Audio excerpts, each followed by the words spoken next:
500. What a day for race fans at Talladega. So long, everyone. This has been a presentation of ESPN. Start your engines. The race will indeed get underway. The Mall.com 500. You'll be riding on board with the Delphi Automotive team of Scott Sharp. Scott is one of those drivers that had hoped to score another 1.5-mile victory. Let's show you a little bit about the 26-car starting field. They call it the starting grid. We take you there now. The front row finds Greg Ray with his season-leading fourth pole, flanked by Mark Dismore. Qualified in the top 5, 9 of 10 races this year. Row 2, June Texas race winner and title contender Scott Goodyear, and another title contender next to him, Sam Schmidt, IRL's latest winner. In row 3, it'll be Kenny Brash, 6 top 10 finishes, including the Indy 500 win this year, and Davey Hamilton, second in the points, 2 consecutive years. In the fourth row, 4-time Indy Racing League winner Scott Sharp in Kelly Racing's car, and Scott Harrington, who has a big day ahead of him, going for the rookie title. Fifth row will find Tice Carlson making his 19th career start, doing so with a pickup crew after problems yesterday. And Eliseo Salazar, celebrating his 25th year in racing. Robbie Unser still feeling ill from food poisoning, and Jeff Ward, who could become IRL's latest winner here today, in row 6. Row 7 will find Stefan Gregoire. He took a 4th in the June race here, and Robbie McGee, a 77 Ole Miss graduate with a degree in computer sciences. Robbie Buell driving for 1997 IRL champion Tony Stewart's team, and Buddy Lazier, who wants to win bad today to move up in the points in row 8. The 9th row finds 19-year-old Sarah Fisher, the youngest driver and second woman to run in the IRL, and John Hollingsworth, a law school graduate. In row 10, Buzz Calkins has finished every race this year, and 1998 Indy 500 winner Eddie Cheever driving the Sol Nissan Infiniti engine today. Row 11 finds Doug Dodaro, the 3-time Oswego Supermodified champ, making his first IRL start, and Donnie Beechler led 26 laps here in June. In row 12, an all-rookie row, Buddy Lazier's brother Jacques having an excellent rookie year, and Ronnie John Cox driving the second Tony Stewart TriStar entry. And the final row finds Billy Boat, one of 12 IRL winners in this field, and John Paul Jr. Hasn't raced since March, but he's here to defend his race title of 1 year ago. This is what we've been waiting for all afternoon as we go into the early evening hours. The command was given and all of the cars pulled away, except for one, the lone Nissan Infiniti power plant for Eddie Cheever Jr. They changed the battery on pit road, Ari Lyondike, but now they have to go to their pit stall. That's a shame, because it's the last chance for that Infiniti engine to score a victory in this century, because in the 3 years that it's been running now, no victories yet. I'd like to remind you that for continuing live coverage of this Mall.com 500, turn over to ESPN2. Coming next, over most of these ABC stations, you'll be seeing ABC World News Sunday. ABC Sports is online at ESPN.com, part of the Go Network, Go.com. For Ari Lyondike, Vince Welch, Marty Reed, I'm Jack Harut. It's been fun introducing you to all of the Pep Boys Indy Racing League drivers. Now, if you switch over to the Deuce on ESPN, you'll get to see them at work at over 200 miles an hour here on the Texas Motor Speedway 1.5-mile, 24-degree quad oval racetrack. Who will win the Pep Boys Indy Racing League Championship? Who will win the Rookie of the Year title? If you want to find out, go over to ESPN2 and join us right after this. So long, everyone. Promotional consideration. Welcome, our ESPN2 viewers, to the Texas Motor Speedway in Fort Worth, Texas. We are under caution. We have not gone to green yet in the Mall.com 500. I'm Jack Harut, along with Ari Lyondike. Pit side is Marty Reed and Vince Welch. And due to inclement weather, we have started this race first under a green-yellow condition, trying to make the drying aspects of this race, well, actually complete them, Ari Lyondike, because there were a few really wet spots, and in hopes of getting the cars out there and also bringing the tires up to temperature.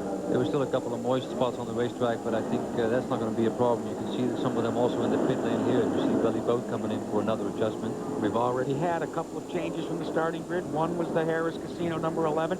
Billy Boat had to pull onto pit road and take up a position at the back of the field.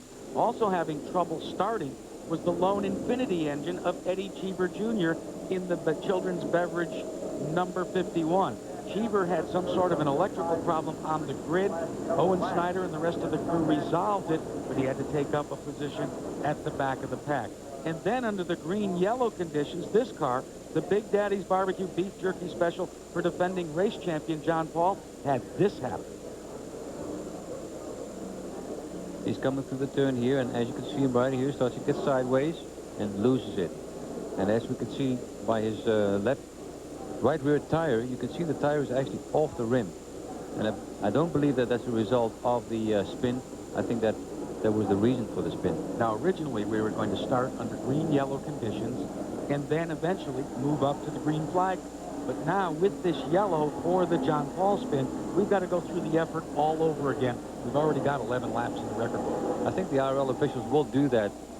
They went out and ran laps at about 140 and then 150 to bring heat into the tires, and then in anticipation of the green flag. Then the incident with John Paul happened. The pace car came out, picked them up again.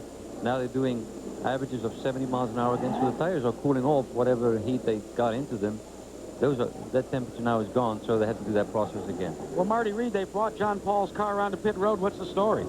Well, the crew's working on it. In fact, the crew chief, Brad McCandless, is on the right rear, and they did cut a tire. And, Ari, your observation was absolutely right. That's what caused the spin. This was not because of cold track temperatures. So they're going to spin the car around, go to work on it. They're going to make sure they haven't done any damage. Quickly, an update on Eddie Cheever. He had a battery problem that also fried the harness. They changed the harness. He had to go to the back of the field for the start of the race. Let's check in with Vince Welch for an update as well. Vince? Billy Boat has already been in twice, and now his crew is getting ready for a third entrance into the pit for Billy Boat. Initially, they're just experiencing some fluid in the seat. When they topped off the fuel, the methanol fuel load earlier today, they feared that maybe a little spilled inside, and that's what Billy was experiencing when he sat down in the seat. But they've ruled that out now. AJ said, leave the car running. Here comes Billy Boat as they're going to bring him in, but they're still trying to figure out, A, where is the fluid coming from? B, what is the fluid, and how much of an impact is it going to have on the ride of Billy Boat during the course of the day? Now you see they're taking tape off of the cowling in the back, and they're going to take that off. Obviously not a good way to get things started for Billy Boat here today. It's already been a tough weekend for Boat and company. Not a big problem, though, Ari, because he was slated to start last in the field, actually in the last row. So it makes sense to come in here. Remember, Robbie Gordon had some fluid in his seat in one of the Indy 500s, and he got KO'd very early. And as the field is setting to go for a green-yellow again and getting temperatures into the tires, Billy still hasn't lost a lap, so that's to his advantage here that he's having a problem during this situation. All right, so now the pace car will pull off once again. We will still be under yellow flag conditions, but there is the green flag. What this means is we will now go to a green-yellow condition. The speed will escalate from the 75-mile-an-hour speed that we were running behind the pace car and try to get up to about 140, 150 miles an hour, but not in one lap. We want to build that speed up very, very slowly. Well, the pace setter, Greg Ray, in this instance, can't just take off and go and do 160-mile-an-hour laps because he has to kind of keep in check the whole field behind him as well.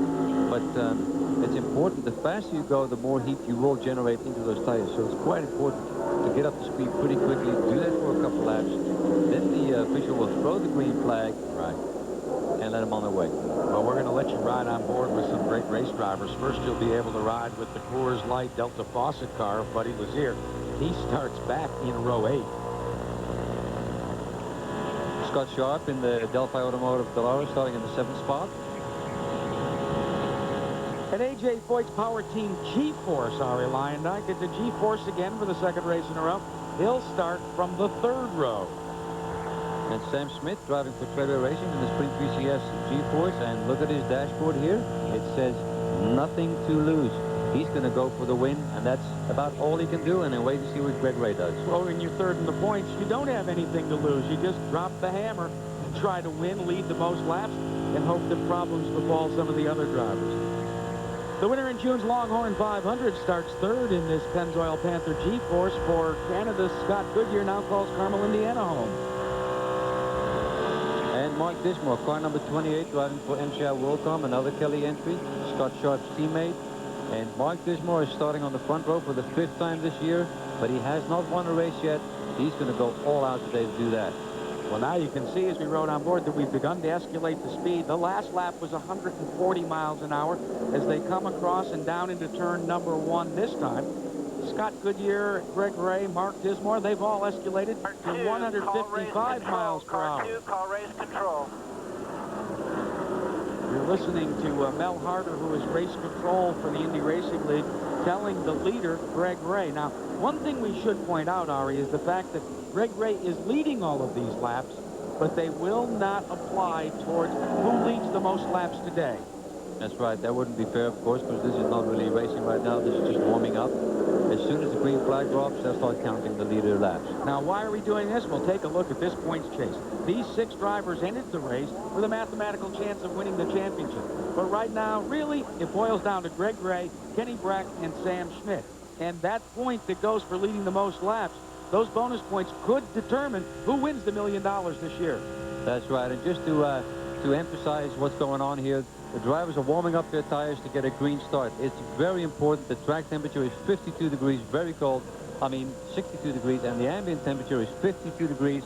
And we have to commend these fans that have been sitting here for hours trying to get the start of this race. About 50,000 strong, and hey, how fast are we going? 178.668 miles per hour. We look as if we're going to get the 1 to go. Yes, we do.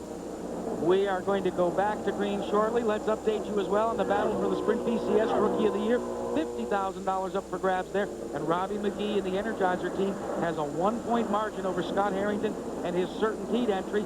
And back in third is Jacques Lazier in the Pokemon car. And these guys are actually racing right now because we're going to get the green this time around. Waiting to see if the green will be displayed. Green flag. There you have it. Finally, the Mall.com 500 is underway after a 4-hour-plus delay. This is really a disadvantage for some of the guys that are in the back of the field because Greg Ray is less than a straightaway behind the back of the field right now. But it's done for safety, so let's just keep in mind that that's the issue right here is the safety factor. They had 2 drivers' meetings throughout the day to discuss the situation. They felt that they wanted to go to racing today as quickly as possible. The drivers concurred with Leo Mel and the rest of the IRL officials and said, we'll start single file. And right now, it's Greg Ray, Mark Dismore, Scott Goodyear, and Sam Schmidt.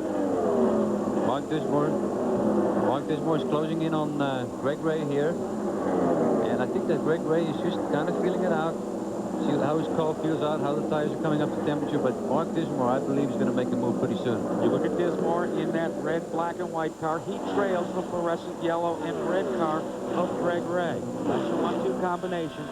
Let's take you on board as you try to chase down the leader. And Mark there on the red limiter already in the drag of Greg Ray and the last guy on the racetrack who's about to be lapped. That would be Jump. Well, it looks Ron as if, oh boy, John Cox almost came down into the line on Dismore because he saw Greg Ray go by, but the spotter had to alert him that Dismore was closing quickly as well. It's quite an unusual start to this race because already now we're lapping, which is, you know, very early, of course, but that was because of the way we started this race. But a lot of action going on. There's Greg Ray, and there is Mark Dismore taking the lead from Greg Ray as they... And trying to use Donnie Beechler in the black car as a pick. He does so. Scott Goodyear gets around Greg Ray as well, and there's Sam Schmidt coming on the outside of Greg Ray as well. Greg goes from first to fourth in a half a lap. So we shuffled the deck as we work heavy race traffic. We have our second leader of the afternoon, and it's a big change. Don't forget, this is a battle for the championship. And coming across the stripe is Mark Dismore. Behind him is Scott Goodyear. And Kenny Brack just passed Greg Ray as well. 4 of the 5 drivers out there have those orange wing end plates. It's quite good for the fans. They can see who are the contenders for the championship. All 6 cars that had a mathematical chance as we watched Davey Hamilton duck to the inside of Greg Ray and try to take over a spot in 6th position. They all have those fluorescent fan fins and side panels on their wings. I think Greg Ray is doing the right thing here. It looked like he got a little loose going to turn 3 as he was getting passed by Davey Hamilton. But I think Greg Ray is just sitting back there and saying, you know what? Let those guys mix up in the front. I'm just going to sit back here and check this out. Yeah, but Mark Dismore is not sitting back and checking things out. Looks to the inside of the black car, number 98. That would be Donnie Beechler. Beechler did very well. And looks as if there's a change.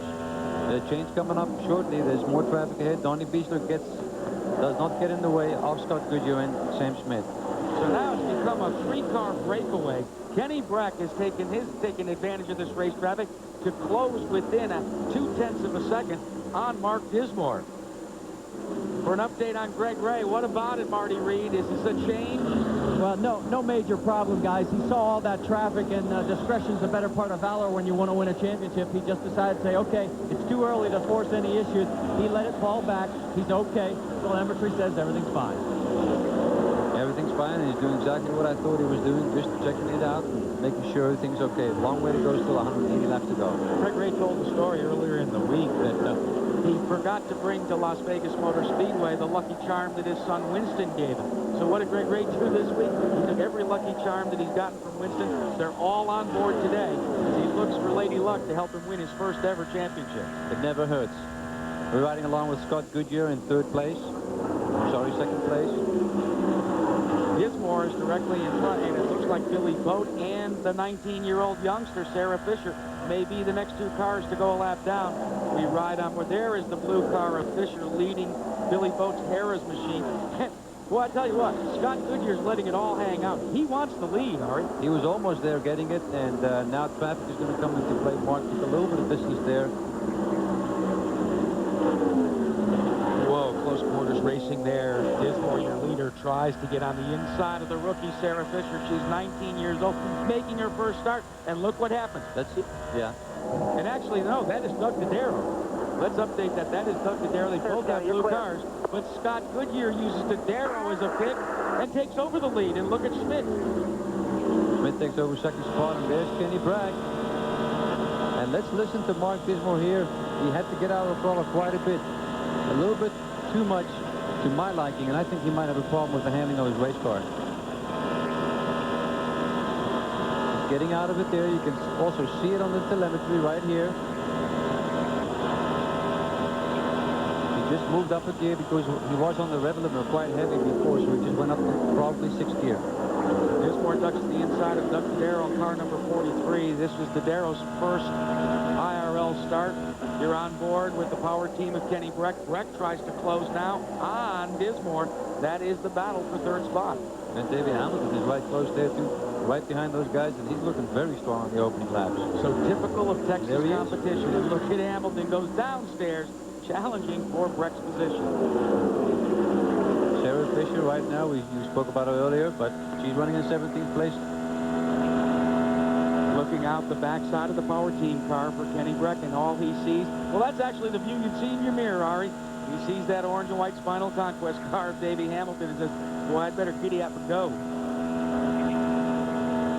Well, let's get an update on how the day has gone for Mark Dismore. What about it, Vince? Mark Dismore's camp reports no problems with the car. Got caught up in a little bit of traffic, but as you noticed, he did slip a couple of spots down to 3rd. You look at the order: Scott Goodyear, Sam Schmidt, Dismore, Kenny Breck, Davey Hamilton. They all say the car is fine, the track is fine, and it'll just be a matter of time, I'm sure, until they feel 100% comfortable to do some aggressive racing, but we've already seen some good passes. Not only have we seen some while you were talking, we saw some more. Sam Schmidt trying to move into the 2nd spot. He does so working race traffic, and now Kenny Breck tries to go to the inside and follow suit around the Harrah's number 11 of Billy Boat. Well, what a great move by Schmidt. And Billy Boat is actually running quite well. He's obviously now a lap down because he was started way last. But his speeds are good. But so early in the race, a lap down, it's going to be hard to make up for him. So Scott Goodyear continues to lead, but as we ride on board with the MCI WorldCom car, there again you could hear the rev limiter kicking in, Ari, on Mark Dismore's car. And with these cool temperatures, the engines are performing so well right now that the gearing might be off for a lot of these guys' cars. A lot of the teams might have put in the wrong gears in or used yesterday's gears, and now with these cooler temperatures, all of a sudden the engine is just performing really nice with all that crisp air. Now you're watching the battle for 2nd, 3rd, and 4th. The black car at the nose, that is Sam Schmidt. He's 2nd. Then there's Billy Boat in that purple and yellow car. He is a lap down. But as you look out the back, or actually look out the front of the power team car, that's Kenny Breck. That's the battle for 3rd. He needs to get by Billy Boat. Boy, he had to back out of the throttle there. Billy Boat had to back out with the car in front of him. Chain reaction to the back. But I would, if I was AJ right now, I would just say to Billy, you know what? Let Kenny go by. let him go. Heavy race traffic. Kenny Breck still takes a lead on his teammate Billy Boat, but Davey Hamilton dips to the inside and takes away Mark Dismore's fourth place position. They swap position. So now Dismore looks at Hamilton, who now has fourth. It looks like Rick Gallis was right when he said we need to focus on our race here this weekend. We need to give David Hamilton all the attention. Let's forget about all the rumors out there. Let's just go and race. And they've given him a great car. David Hamilton gets by Billy Boat, so Scott Goodyear has taken off where he ended in June here at the Texas Motor Speedway. He leads Schmidt, Brack, Hamilton, and Dismore. To the Mall.com 500, you're looking at Davey Hamilton in the orange and yellow Spinal Conquest car. He is being doggedly pursued by the MCI WorldCom car, number 28 of Mark Dismore. Now, both those drivers in that battle for fourth and fifth, Vince Welch, had to negotiate around a slower Billy Boat.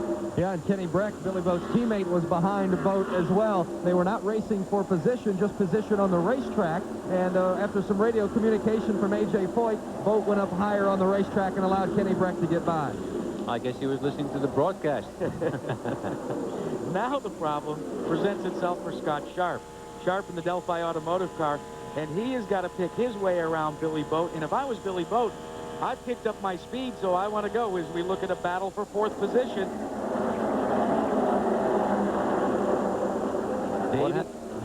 What happens here at this racetrack at these speeds at 215 miles an hour, stuff happens very quickly. You have to look way ahead of yourself so that you can see the traffic in front of you to slow down and not get that chain reaction like we saw a little bit earlier with Billy Boat having to get out of the throttle because the car in front of him did the same.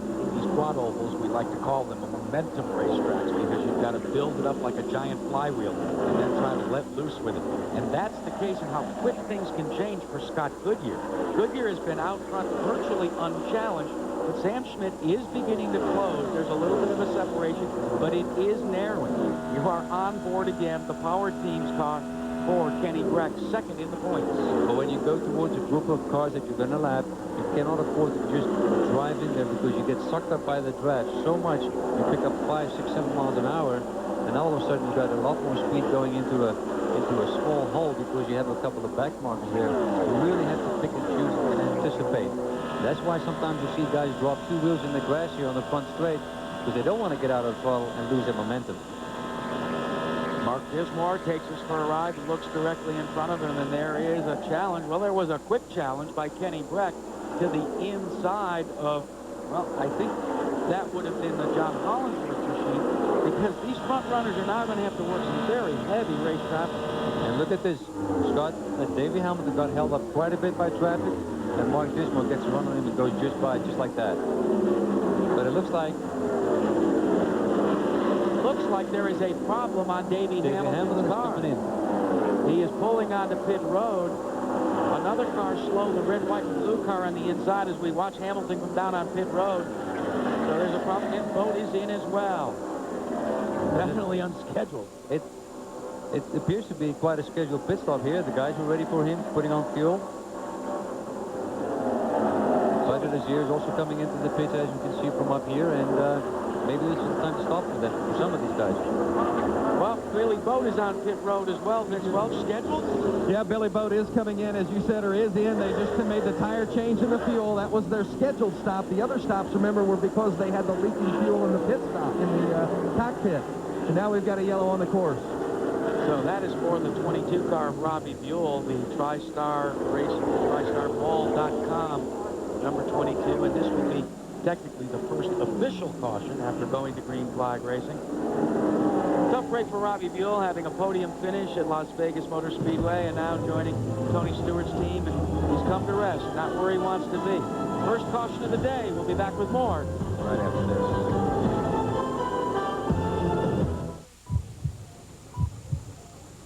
Stop. Here's Marty Reed. I got to tell you guys, Greg Ray just dodged a bullet. The yellow came out perfect timing. They were running out of fuel. He was barely on fume. No wing changes. 4 fresh ones. He's out of here, Vince.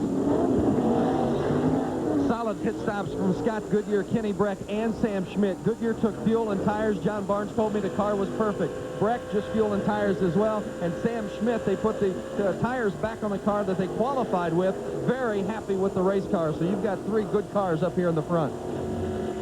No changes at the front of the field. Scott Goodyear maintains his lead over Schmidt, Bragg. And Greg Ray's in 8th position right now. Davey Hamilton lost out on this one. Davey Hamilton came in the pits and went yellow, and he went lap down. Johnny, let's watch that RPM anytime we can, babe. Anything we can save here will help us later. Well, there you go. John Barnes already discussing the possibility of some fuel conservation. Well, with the race starting later than it actually was scheduled, and them running around the slow pace under these green-yellow flag laps, has changed the fuel window completely. Literally, it caught us by surprise. We were a little surprised when Davey Hamilton pulled onto pit road, but he actually initiated the scheduled pit stops. It was just unfortunate for Hamilton that he pitted under green and the caution came out. There's the Pennzoil Panther crew. They lead this race. That's Rocket J. Squirrel, the crew chief.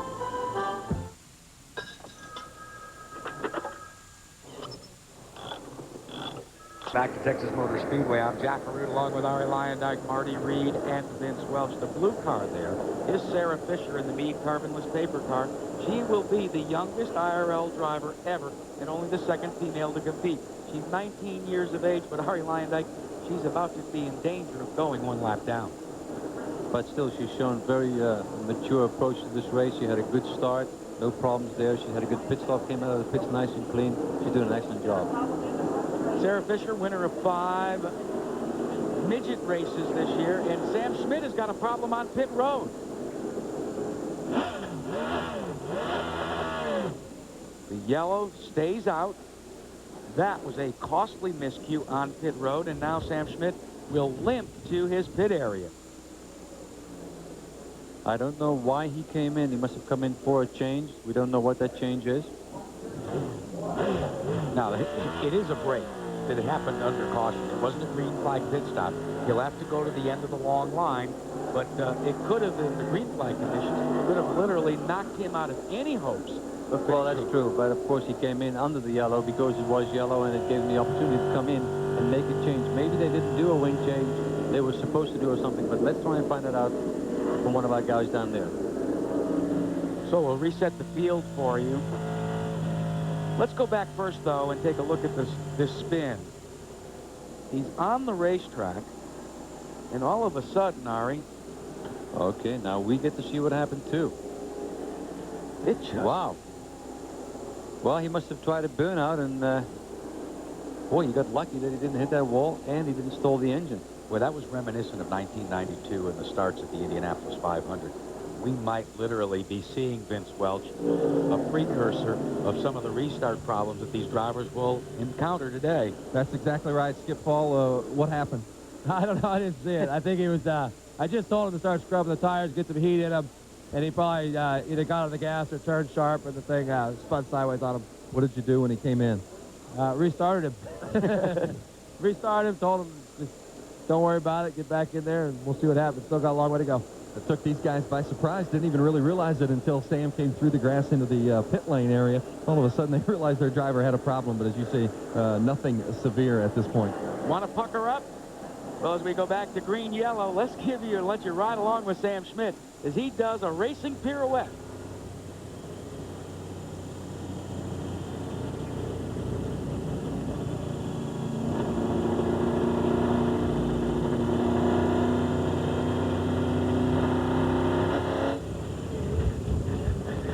Well, as we can hear, as soon as he got on the throttle, he spun around. He did not have his steering wheel straight when he did that. It's imperative to get your steering wheel lined up exactly straight, then accelerate to put some heat in those tires. And he was a little off on keeping the steering wheel straight. So we have gone back to the green-yellow situation, and that, again, means that we'll build the speed up with these race cars. Presently being posted 152 miles an hour. Once the IRL officials deem that the speed, the temperature in the tires is satisfactory, we'll go back to a full green. So we ride on board with your leader, Scott Goodyear. And Jack, this is something really cool, I think, because I've never seen this before in IndyCar racing throughout all these years that I've been involved, that actually during a green period of racing... Yellow is out again. Full course caution is out again. Going down. Let's get them bunched up, guys. We don't know now why this yellow is out, but I was just getting to say that yellow flag, green flag situation They're repacking the field, which that is fair, too. That's a new deal, too. We're learning as we go along here. All kinds of new rules are being implemented here. Well, I think that's the great part about the Indy Racing League. So back it up on this girl. He's way behind you. Not afraid to try something new and institute it, not necessarily as a long-standing rule, but when we're thrown a curveball, we try to stretch out and get it. Now, what about the condition of our current point leader, Greg Ray? Can you update us, Vince? I'm sorry, Jack. I was in communication with a member from Scott Goodyear's team. If you can come again. Well, we were wondering if you had any late information about either Scott Goodyear or Greg Ray.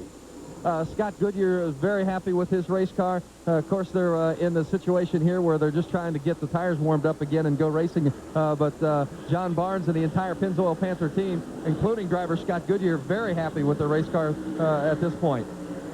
And the IRL is urging all the drivers, and the drivers' crews are urging them to pack up as quickly as possible because they don't want those tires to cool off again. So they have to go through this procedure again, which I'm sure they won't. But they just want to pack them up as quickly as possible and get a green flag. And it looks like it's going to happen right now. They're starting to roll here. You could hear your leader, Scott Goodyear, coming up through the gearbox. He tries to put Sarah Fisher. That one lap down, he's on the inside. Davey Hamilton is in second place on the racetrack, but he's a lap behind. And now if there's another yellow that will come out at this moment, Davey Hamilton can rejoin in the lead lap.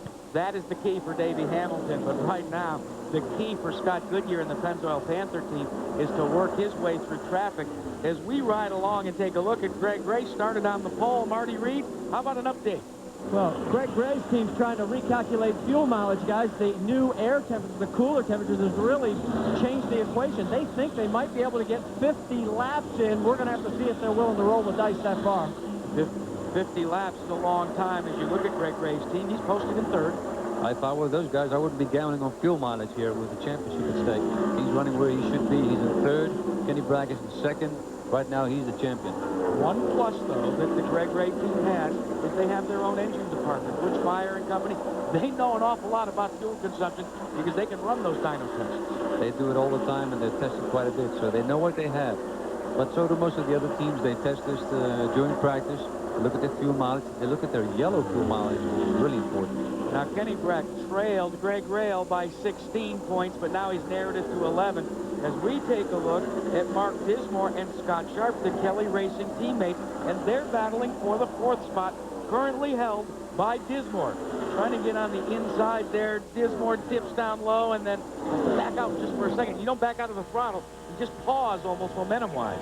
You don't really back out of the throttle. You don't jump out of it. You kind of ease out of it very slowly. This is Dismore trying to get around one of the slower cars. Right behind him is Scott Sharp. And right behind him is Eddie Cheever. That will make your hair stand on end. Mark Dismore in the MCI WorldCom car finally gets around, and one car pulling down onto pit road. Oh, Sarah Fisher pulling onto pit road. Going for some fuel. Now let's go back. We told you that he was going by Mark Dismore, that is by a car. That was the Robbie Buell machine. And now Eddie Cheever is trying to go to the inside of Robbie Buell in that red, white, and blue number 22. Cheever in the 51. And boy, he's having his hands full. How about an update on Sarah Fisher's condition, Marty Reed? Well, everything was running well through the first pit stop. She had run as high as 15th, but now the engine is cutting out and the bonnet is coming off and the motor is off, and they're going to have to go to work in here. And Sarah just slammed her fist against the wheel. She had done everything she wanted to. Stayed out of the way, run some very quick laps in the 2:13 range. One thing, Marty and Ari, that Sarah Fisher did say at the beginning of the day was she knew there was a battle for the championship as we look out the backside of the Mark Dismore machine. And she said, I will get out of their way. But if I've got speed, I'm going to race. I just want to put in as many laps as possible. That's all she was looking for today is experience. And right now, that's why she's so disappointed, because she hasn't put in that many laps in this race. Now, in the interim, it looks as if Kenny Breck, the third car on your screen, is starting to close on your leader in that yellow Pennzoil Panther machine. Sandwiched in between them is a rookie contender, Robbie McGee. Robbie McGee, of course, is fighting with Scott Harrington. Scott Harrington is running in 16th. Robbie 18th right now for that rookie championship. But there's Kenny Bragg trying to make the move on Robbie to get closer to Scott Goodyear. Robbie McGee carrying the St. Louis Rams NFL logos in tribute to his newfound friend, Dick Vermeil, who has gone unofficially 4-0 in NFL competition. Who would have thunk? So Scott Goodyear leads Kenny Breck and Greg Ray, Mark Dismore and Scott Sharp. The battle is not a given for the Pep Boys million. We'll have to wait a little longer to find out. Beer is the best it can be at the brewery. Sprint PCS Rookie of the Year title has changed dramatically. Marty Reed. Well, Robbie McGee lost fuel pressure, had to come in. They had to refuel the car. He has gone at least one lap down. Guys, you probably can update that better than me. That could hand the title to Scott Harrington, unless he has a problem. So the rookie points make a dramatic change as McGee is leapfrogged by Scott Harrington in the serpentine entry, currently posted in the 16th spot. Harrington could be on his way to the $50,000 Sprint PCS bonus. And it's hard to believe that he could have run out of fuel because they just recently made a pit stop, so he must have a problem with fuel pressure. And as you can see, he's not really getting up to speed, so we'll keep an eye on that. But Scott Goodyear is still leading this race, and Kenny Breck is about 1 second behind him at this point. We are showing 10 cars on the lead lap. Sam Schmidt is in 10th. That red car that you saw going by Robbie McGee, that was Buzz Calkins, who is in 9th. We ride on board with the leader. You're looking at Scott Goodyear. And, you know, Goodyear was a driver that really thought that he had a good shot at the points chase until Las Vegas. And now he's driving a little wounded. He's got a busted shin, a busted foot. And they kind of let it all hang out this weekend. They're a lot looser than I've seen them in the last couple of races. Well, I think they realize that the championship is going to be a difficult goal to get. And they ran very well here in June, of course. They won the race, so they obviously have a good setup for this place, and Scott likes this place. So when you won somewhere, you always come back in a good frame of mind. Marty Reed, you can update us on Robbie McGee's situation?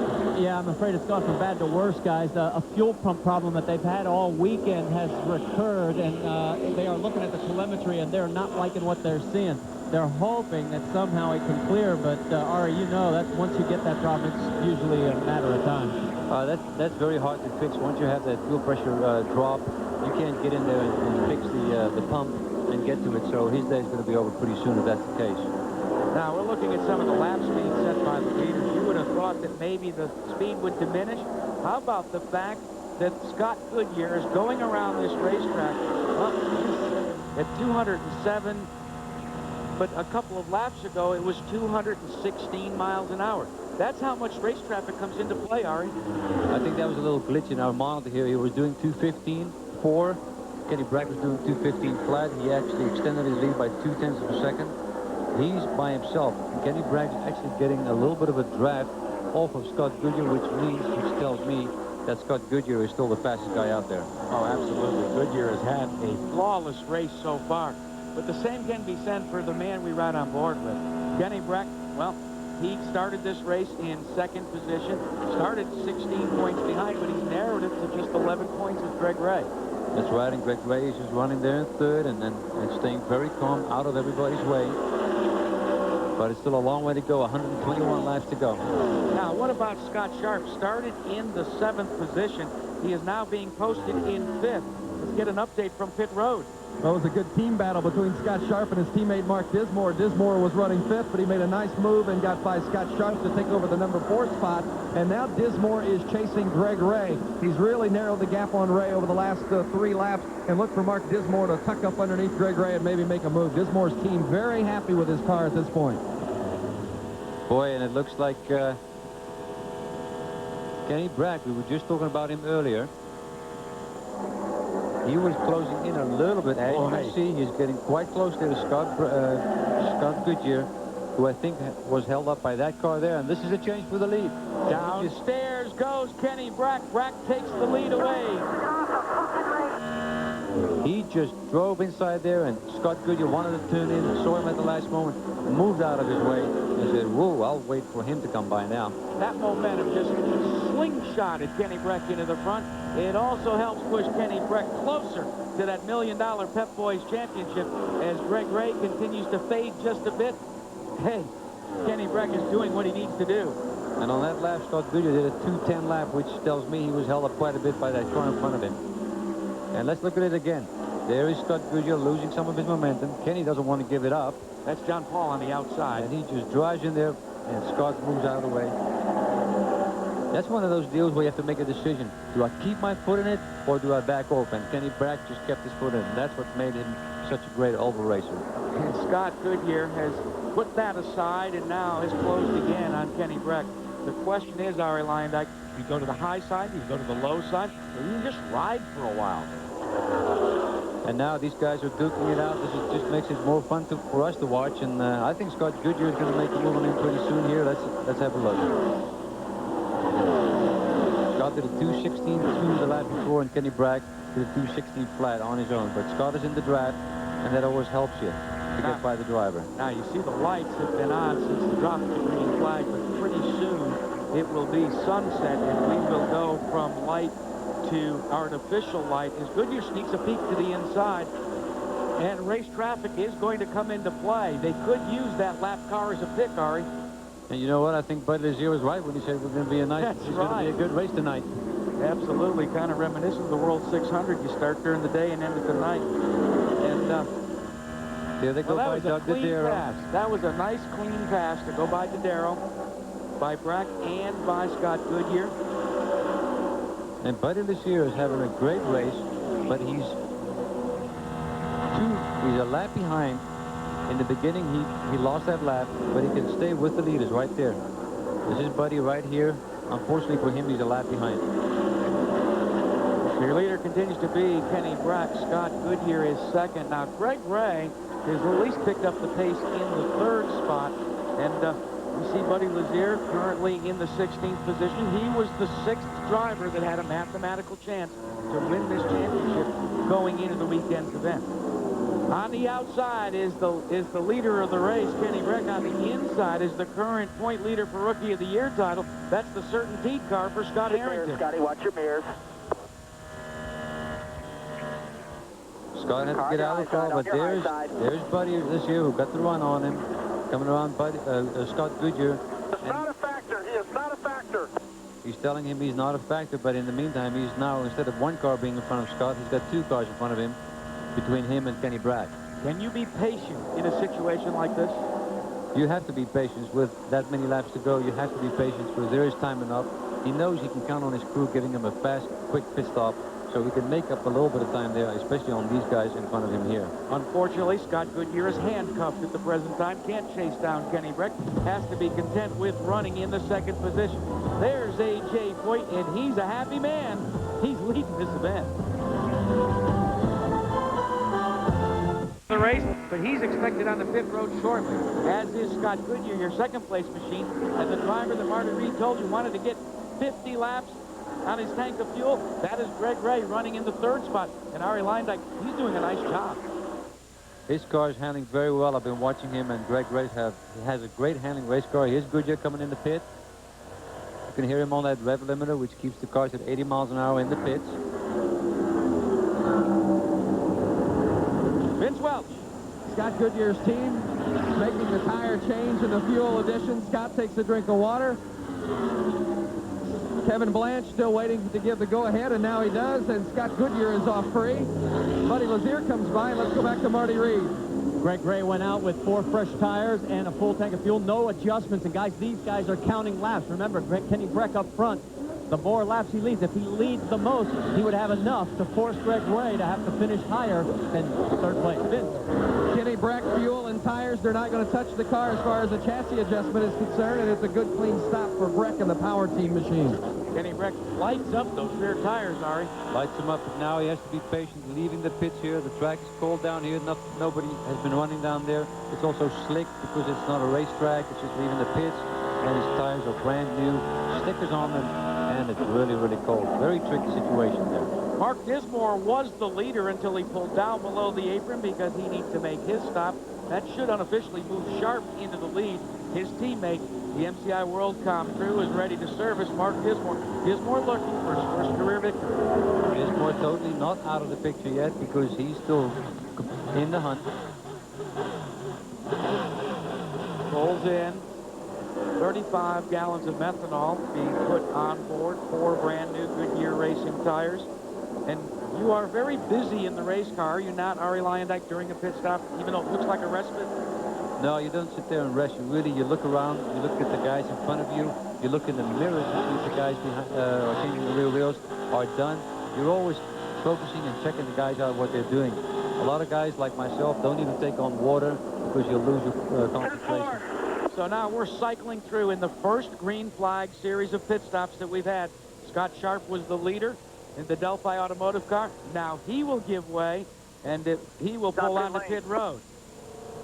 Scott Sharp about to be serviced. 35 gallons of fuel, probably 4 tires. Team Kelly about to service the second of their 2 team cars, and Sam Schmidt will pull onto pit road as well. Vince Welch, let's check in with you for Sam's pit stop. Sam Schmidt coming in. It's going to be fuel and tires.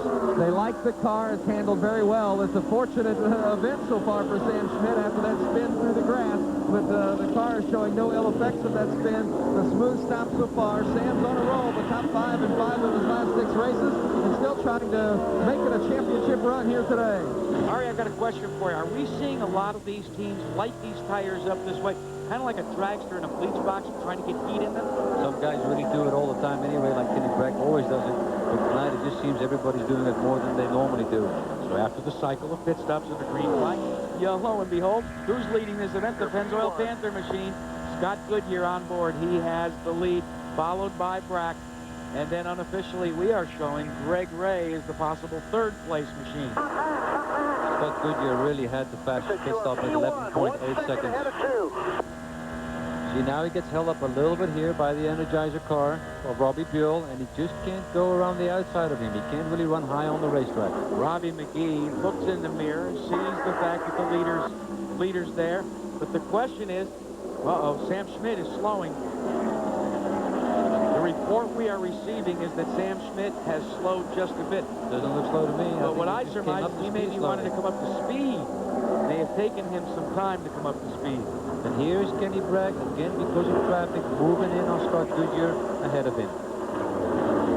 The yellow car is Scott Goodyear, your leader. The white car directly behind him in the middle of your screen is Kenny Bragg. Bragg, the defending Pep Boys Indy Racing League champion. He would like to be the first to ever score back-to-back titles. And in front of these 2 cars is still Robbie McGee. Robbie McGee, not in the picture at all for this race, but he's still ahead of these 2 guys. You know, Ari, one of the things I think we're beginning to see, too, is once you make a green flag stop, this entire team, every car out is showing a lot of maturity. The speeds don't really escalate up past about 208 until they've got about 10 laps on the tires. Then obviously we'll see a 3-mile-an-hour jump. Here we go, 2:16 for Scott Goodyear, so they're right on pace again after a couple of laps. Let's go back and recap what's happened so far. The leader is Scott Goodyear. The green flag race average, 205.446 miles per hour. 5 leaders for 6 lead changes, and we've only had 2 cautions, so not too shabby. Now the question is, yes, he tries the inside. That's your leader, Scott Goodyear. You're riding on board. He wants to put Robbie McGee in his rear view mirror. And Robbie McGee's spotter, I'm sure, came on the radio and said, let him by, he's the leader, and that's what he did very nicely. So Scott Goodyear has the lead here in the final race of 1999 in the Pennzoil Panther machine. Kenny Brack trying to chase down Greg Ray for the $1 million title. He runs in second. Where's Ray? Well, he's back there in 3rd.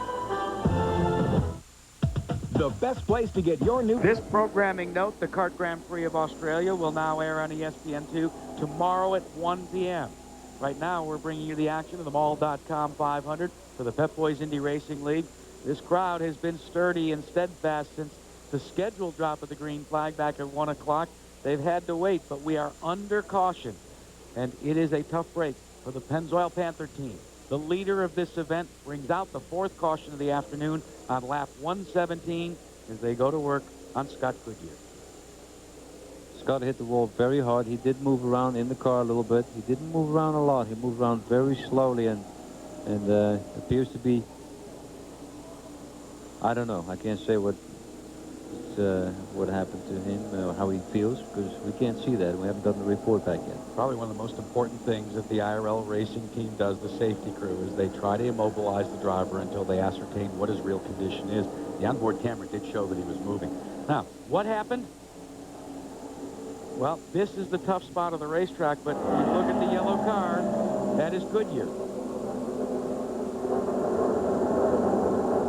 Right there, he hit that bump, the bump we spoke about in yesterday's show. I'm sorry, everybody. And that's where the car broke loose. Taking another angle and looking at, we call it the infamous bump in turn 4. Now, what is the violence of an accident like that? At that point, you are probably pulling a minimum of 60 G's. Let's just You'll listen. ride on board and listen. That was a very big crash, and as he hit that bump, the car broke loose, which tells me that the tires were not all the way up to pressure yet, and the car bottomed out and made the car go around. You could see the change in the pavement color. That's the bump we're talking about.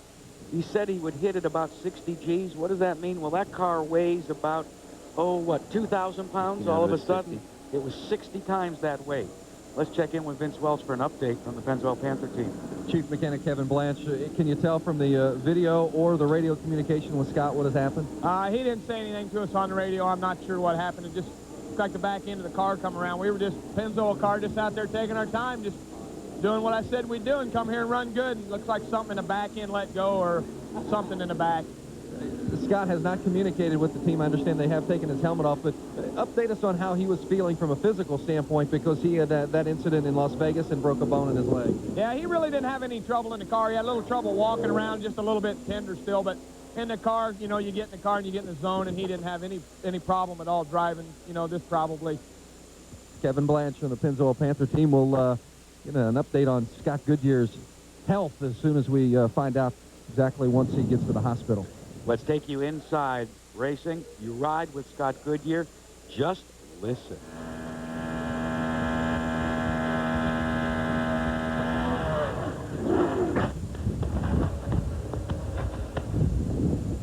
Unfortunately, I have to say I had exactly one of those crashes last year in Dover. You just go in the turn, you're flat out, everything is very good, everything feels solid, and all of a sudden, boom, you're gone. The Indy Racing League safety crew is administering to Scott Goodyear. That's good news. He is out of the car. He was the leader, so this means the complexion of this race has changed dramatically as Greg Ray pulls onto pit road. $10 for lunch? Com 500 from Texas Motor Speedway. We are still under the third caution of the afternoon. I'm Jack Arute along with Ari Lyondike topside. Down on pit road, it's Marty Reed and Vince Welch.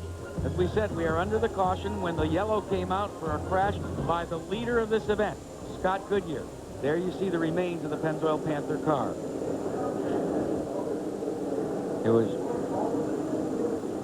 Now, how did he get in this condition? Let's go back and take a look again at what put Scott Goodyear into the wall. Right there after the bump, Scott Goodyear starts to turn around. It could be two things. The tires went up to pressure, he bottomed out, and that's what made the car go around. Or he had a tire go down, and that made the car bottom out and made him go around. And look at the car right there going out of screen. That is Kenny Breck. Breck was really got a bird's eye view of this action, hurtling into the concrete. Breck down low, holds on and avoids all of the debris. And here's another view from the inside. Let's listen. Everything's cool, everything's fine. Boom. And you can, the car, it happened so quickly, obviously the driver has no time to really catch the car. Now, Scott Goodyear was one of those drivers that had a chance at the point standings, but Kenny Breck is a guy that's got a good shot. His owner is A.J. Foyt, Vince. A.J. Kenny's running very strong up to the front. How's the car been handling, and what adjustments have you made? Well, everything's been real good. We took a little bit of front wing out, but other than that, we're just running. You know, we just got to try to win the race hard as we can. You were just visiting with the Goodyear people. The tire's been good, and what's the tire situation? The tire situation looks very good. They're working real good today. A.J. Foyt. Kenny Breck is first, and Billy Boat is 15th. Now, what's important is, as we said, Ari, the battle really is boiled down to Kenny Breck and Greg Ray. Ray had a 16-point lead going into this race. Breck is leading at the present time. Unofficially, we're posting Greg Ray in the 4th spot. Now, if the points change, look what has happened. A 2-point margin for Kenny Breck. Now, that's if the race ended right now. That's right, but Greg Ray made that pit stop, that splash and go, and that might be a factor later in the race. We'll have to see. And I'd like to remind you the programming changed. The Kart Grand Prix of Australia will air on ESPN2 tomorrow at 1 p.m. But right now, we want to bring you the action of the Mall.com 500 from Texas Motor Speedway.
Board with the leader of the Power Team car. That is Kenny Breck, defending IRL champion, and he leads this Mall.com 500. We continue under caution brought out when Sam Schmidt and Scott Sharp collided on the front stretch.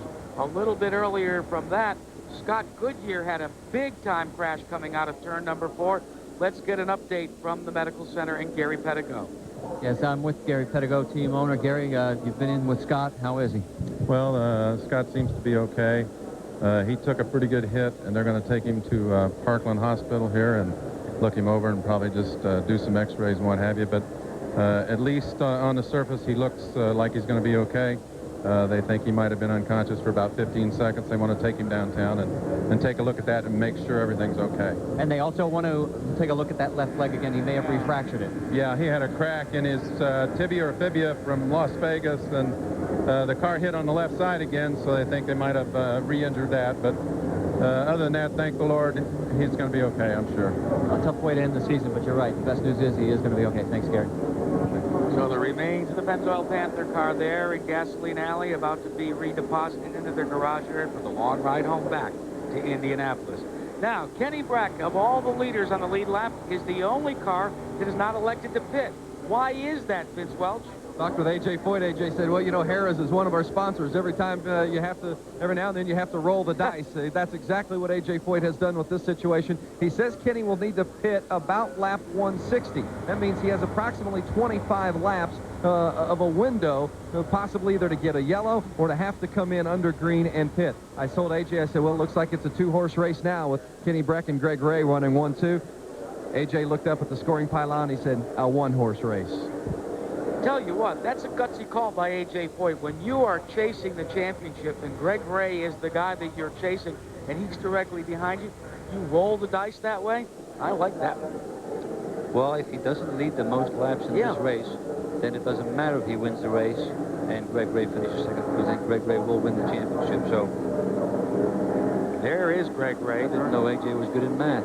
Currently posted in that second position. AJ's about as good in math as I am.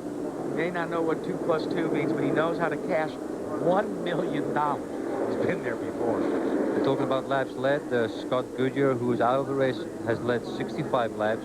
Kenny Bragg has led 37 laps.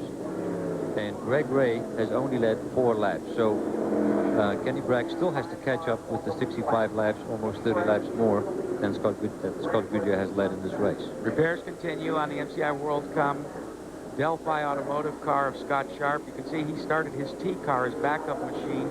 He actually qualified that car.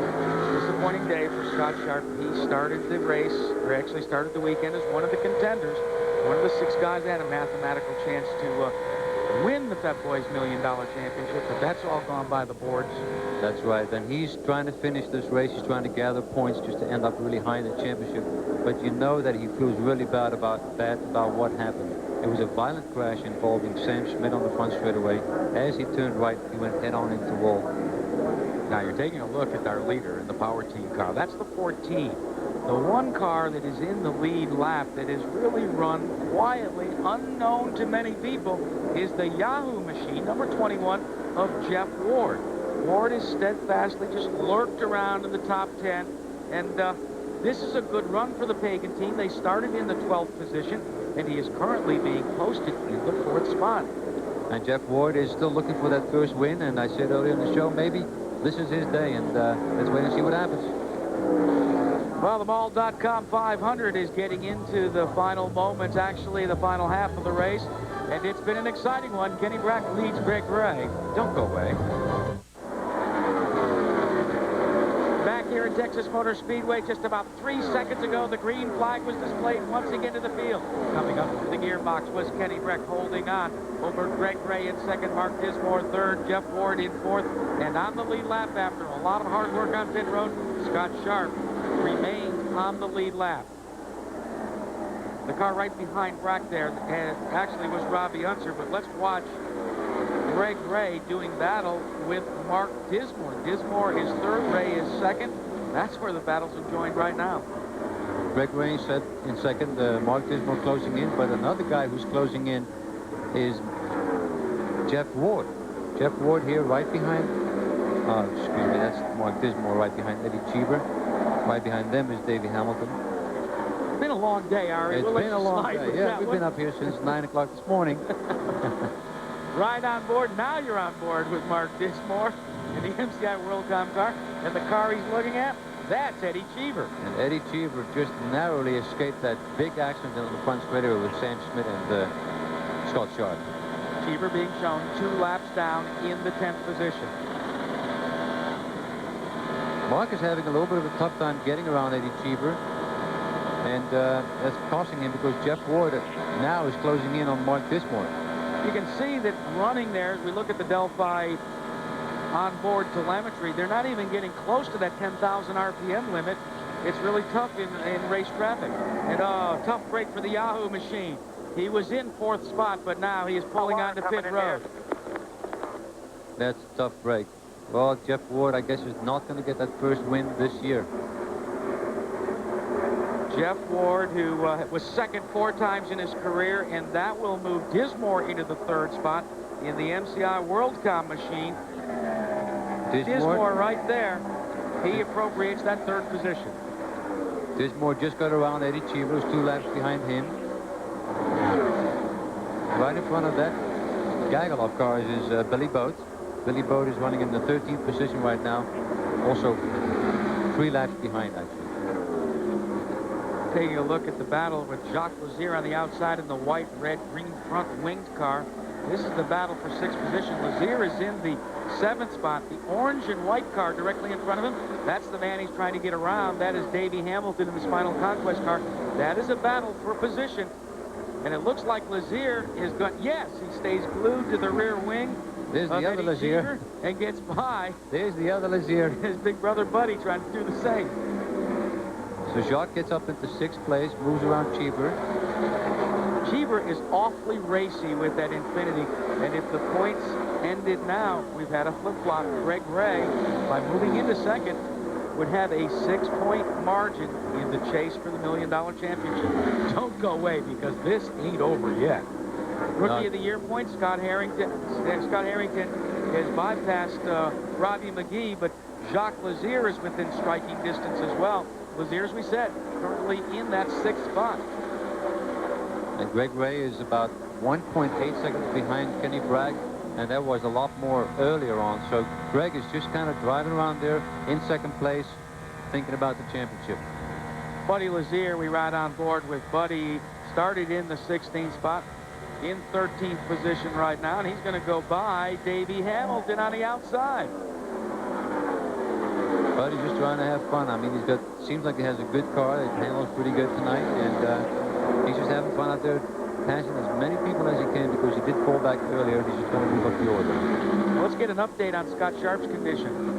Well, it's not Scott Sharp, it's Sam Schmidt, and he has got a potential possible broken right foot. We just talked to Skip Ball. He's going back to the pit right now. He is still being worked on by doctors, but he is alert. That's good news. If we get more information, we'll pass it on.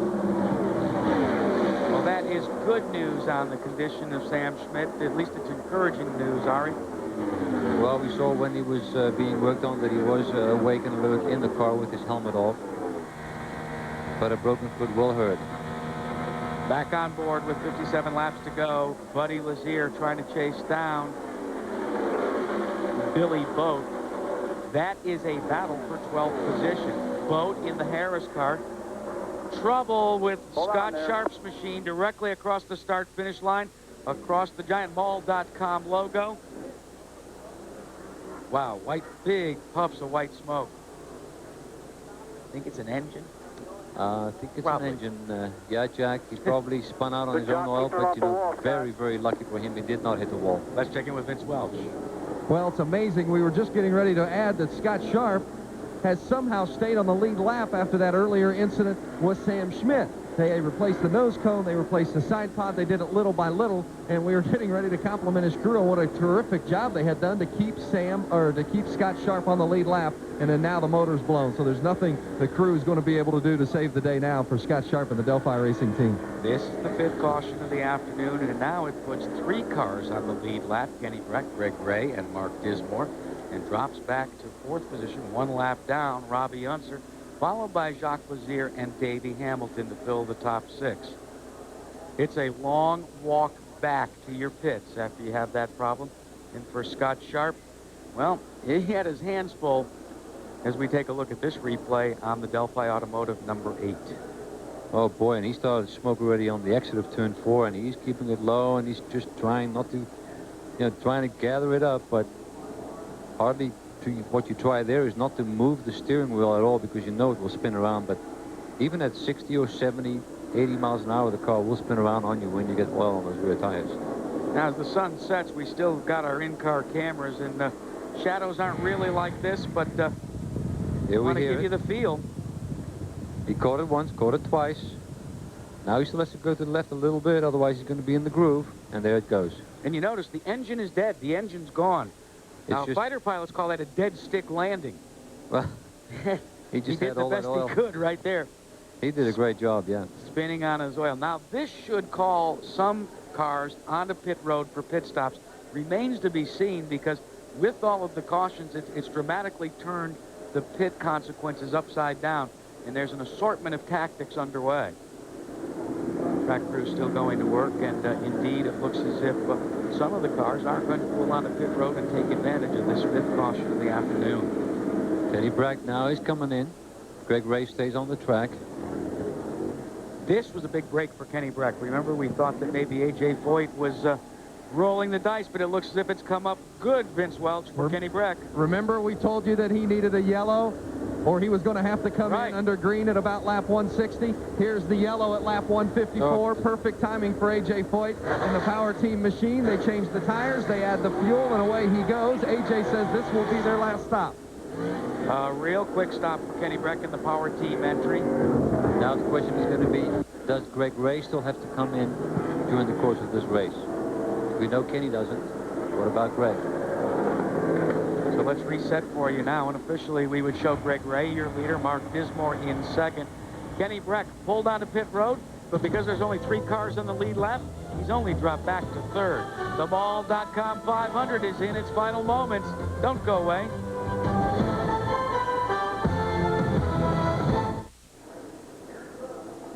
Welcome back to Texas Motor Speedway. You can see that a hearty crowd has stayed with us throughout the day and into the night to watch this last race of 1999, the Mall.com 500 for the Pep Boys Indy Racing League. Well, the work continues down on pit road on Scott Sharp's machine. Let's check in with Vince. Well, it's been a crazy day, a crazy year for Scott Sharp. This most recent was a blown engine that brought you through the infield grass. What happened with Sam Schmidt, though, when you got underneath him? My heart goes out to Sam and that whole team. They're a great bunch of guys, the whole Trailway Sprint team. And I just, everyone slowed up all the time. I caught everybody too quickly, and I was a bit, my mistake, you know. I mean, there's nowhere for me to go. I dove to the grass, and I got way too much of the car on the grass, and it got away from me, and I, you know, swung back and took Sam out. So I felt really bad. I mean, Sam's a great guy, and his year didn't need to be ended that way. Now let's talk about the most recent situation. Just, you know, after all that, it was amazing. We weren't a lap down. The Delphi crew did a great job, and we just, all of a sudden, motor was running fine, no temperature of any sort, and all of a sudden, halfway through the corner, just tightened right up and went away. Do you feel like the weather conditions at all have played a role in how this race has unfolded? Well, you know, these mile-and-a-halves are really fun races for us. They're really fast, but they're always really exciting, too. So I don't think they're a whole lot different than what maybe they'd be if it was warmer out. Certainly should be, if anything, easier on the engines. Scott Sharp, his day is done, and it's been a good season for Sharp and the Delphi Motorsports team, however, Kelly Racing, and now they'll sit back and keep an eye on their teammate, Mark Dismore, and see if he can win his first race of the season. Let's also update you on Scott Goodyear's condition. He was complaining of leg pain and has been transferred to Parkland General Hospital for further observation. So Greg Ray now is your leader unofficially, followed by Mark Dismore and Kenny Breck. And there's less than 50 laps to go, folks. Texas Motor Speedway, just outside the urban shadows of Fort Worth, Texas, brings you the Mall.com 500 to the Pep Boys Indy Racing League. Still under our 5th caution of the afternoon. We talked about the hardy souls that have been with us all afternoon. They had sold over 67,000 tickets in advance sale. But right now, there's still an awful lot of them still here in the stands. Talking about battles for rookies, how about Jacques Lazier in 4th position? Now, he made his Pep Boys Indy Racing League debut for Team Truselli right here in the June race at Texas. And remember, Ari, he led that race until he had the problem coming in and out of the pits. I know. He's had a great season so far in the races he's had. He's led this race. He led the Atlanta race, I believe. He's been very competitive, especially on the 1.5 mile ovals. And that also tells you that the G-Force is a great car to have on this kind of track. Now, Jacques Lazier in the 4th position is the highest positioned rookie right now, and he has got his sights set on Scott Harrington. Harrington's in 10th spot, so it still is possible Lazier could unseat them all and take the championship, the Rookie of the Year championship. You also talk about some records that are going to be set today. If this man in the Bradley Motorsports number 12 finishes this race, he will become the first driver, Buzz Calkins, to finish every race in an IRL season. Right going into this race, he had completed 1,721 of 1,824 possible laps this season. No driver has ever done that, finish all of the IRL races, still be running at the drop of the green flag. All right, let's go back to this battle for the point standings. We've been told during the commercial break that Greg Ray will have to pit one more time. Kenny Brack, on the other hand, you heard Vince Welch say during that pit stop that it should be his final one. A.J. Foyt has said that they don't have to stop anymore. And this is only playing into his hand right now because this yellow is going on and on as the crews are cleaning up the track, cleaning up the spilled oil by Scott Sharp. So the more laps he runs here, he can get 6 miles to the gallon on yellow flag laps instead of the 1.8 mile on green flag laps. You know, one thing, Vince Welch, about A.J. Foyt, he does know how to calculate and scheme to get an advantage. And you know, A.J. Foyt's never one to shy away from a gamble either. He says Kenny Breck is staying out. He's banking on the fact that with the amount of yellows we've had, over 60 laps of yellow, and the potential for another yellow before the end of this race, that Kenny Breck is going to be able to stay out on the course for the duration. And if he does, A.J. believes that's the advantage that's going to push him over the hump to win the race. Now, you can see that fuel tank of Greg Ray, your points leader, while Mark Dismore pulls on the pit road. Smart move by Dismore. He's in 2nd. The worst that he's going to drop back is give Breck 2nd and move back to 3rd, and it puts him with a full fuel load with less than 50 laps to go in the race. I think that's a great move on his team's part, and I think that I wouldn't be surprised to see Greg Ray come in here pretty soon, and maybe even Kenny Brack. Now, what about it, Marty Reed? Should we look for Greg Ray to pull on a pit road shortly? Ari must be the great wizard of know-it-all. You haven't worked with him enough, have you? I was talking to John Menard, and he said two things. One is, yeah, we may get close enough to our window to sneak in here, top off under yellow, then we can go the distance, just have an old-fashioned shootout. And then he also said, I want to be a tire guy. They're over there where it's all warm. Well, it looks as if we're going to go back to a green-yellow situation. And we've seen this all day, something new in Indy Racing League competition, building up the speed. Let's update you as well on Sam Schmidt. He has been transferred to Parkland General Hospital with a fractured foot. Now, nobody likes to hear that, but that is really good news when you consider the wallop that he took on the concrete. It was really concerning to see that crash, and as he hit the wall head-on, as he turned right, after making contact with Scott Sharp, it looked really, really bad, and that is good news for everybody. You know, we've been concentrating on this battle for the Pep Boys $1 million bonus with Greg Ray and Kenny Brack. What about the run by Mark Dismore? Dismore has yet to score a victory in IRL competition, Vince Welch, but he could be on the brink today. I don't know of any driver that it would mean more to than Mark Dismore to win this race here today. Mark said earlier this week, it just makes me sick that I haven't won a race yet. They're gambling that this could be the day by coming in for that last stop. They topped off the fuel and believe that they, too, can go the distance and will go the distance, and only time will tell. A lot of teams gambling on fuel here in a potential yellow somewhere down the road. Now we come to the stripe. There will be one to go before we go to the full green, and let's not forget, Mark Dismore celebrated his 43rd birthday this past Tuesday. He loves to have celebrations in victory lane as well. Well, if you think about the championship, he could be the spoiler tonight. If he wins this race, then and Greg Ray is third, then Greg Ray will be the champion. But if he comes in second, he splits Greg Ray and Kenny Brack, that'll be a whole different story. There you see the green displayed for the first time here after this resumption to the 5th caution of the afternoon. How big of a jump from green-yellow to green flag conditions is it? Well, the previous lap to this, they turned 183 miles an hour. When they came to the stripe, Greg Ray was topping 209. And that's the first hard lap at speed, and the next lap will probably be in the 2:12.13 lap bracket. And it's a 2:12.3. There you get a good indication of just the size lead that Greg Ray has over this man, the 14 Power Team G-Force of Kenny Brack. Let's keep an eye on that. 3.4 seconds right now as they cross the line, but Kenny was still in a little bit of traffic. There's Kenny Brack again as you see the separation, and also realize that this gives Greg Ray a 26-point margin if the race ended right now. Kenny moved in about a 1/10 of a second, so that's not much. Greg Ray has a clear track in front of him, can just run nice and smooth. Murray, when you're in a situation like this and we've got two separate sets of tactics being unfolded in the final part of this race, does A.J. Foyt tell Kenny Brack that Greg Ray has still got a pit? Do they exchange that kind of information? Possibly, if he's sure that he knows that, and if he's not sure about that, he's not going to say anything. But he's going to do everything to reassure Kenny everything will be all right. You want to make the driver feel comfortable and at ease. And a lot of times they tell you stuff that is not really true, just to make you feel good. I was actually thinking about that, and knowing A.J. Foyt, he'd probably see, you got to close on Greg Ray. At the line speed, look who is quickest. Kenny Brack is faster than your leader. That yellow and red car, the Glidden Menards machine of Greg Ray. Oh, yeah, and he moved in about a half a second on that lap, 0.4 of a second and a little bit. And now we're down to 2.9 seconds, so I bet you A.J.'s radioed in and told Kenny to pick up the pace.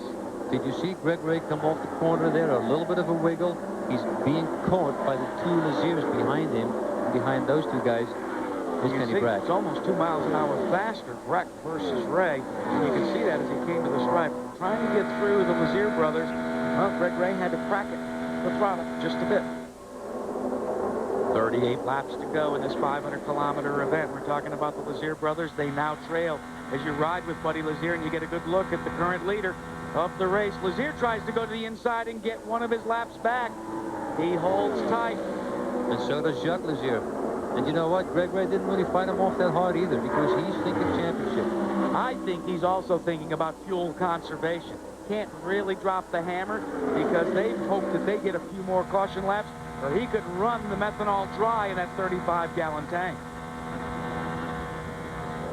And he's buying him again because he's saying to himself, you know what, I'm just going to step it up a little bit, keep these two guys in between myself and Kenny Bragg. If you think that Greg Ray hasn't had a couple of close calls, direct your attention to the nose piece on the Glidden Menard entry. There is a pretty good-sized gouge there down just below the number.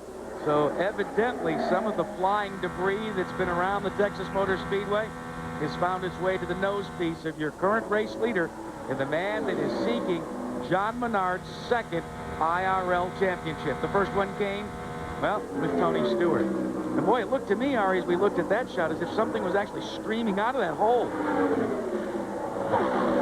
Something is coming loose in the front of Greg Ray's car. And Buddy Lazier actually came around and got repassed again by Greg Ray, and these guys are duking out like they're fighting for position, but they really aren't. Boy, yeah, there you can see. Look at that.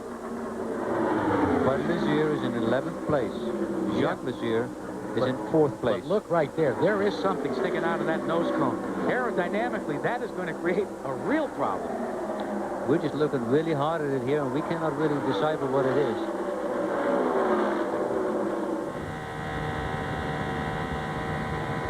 Buddy Lazier really wants to have this lap back because it will put him, instead of 3 laps down, will put him 2 laps down. Jacques Lazier is 1 lap down. Let's get an update from Marty Reed. Any idea what that is, Marty? Well, I talked to John Menard, and he says his driver, Greg Ray, is not complaining about anything, and they weren't even aware of it when I talked to him about it. He should be coming in for a pit stop here soon, guys. We expected him about 4 laps ago. But the more laps he leads, that's the fewer laps Kenny Breck can lead. Yeah, but the problem is that Kenny Breck is indeed closing on Greg Ray. Watch Ray rim ride out of turn number 4. As the Lazier brothers continue to trail him. And here's Kenny Breck. You've got him literally in the same screen right now. 1.2 seconds behind the lead of Kenny Breck. So, Greg Ray should be pitting in about, 9 or 10 laps, and we want to be there to cover that as we look at A.J. Foyt. So we'll break now, but don't go away. We'll be back for the end of this.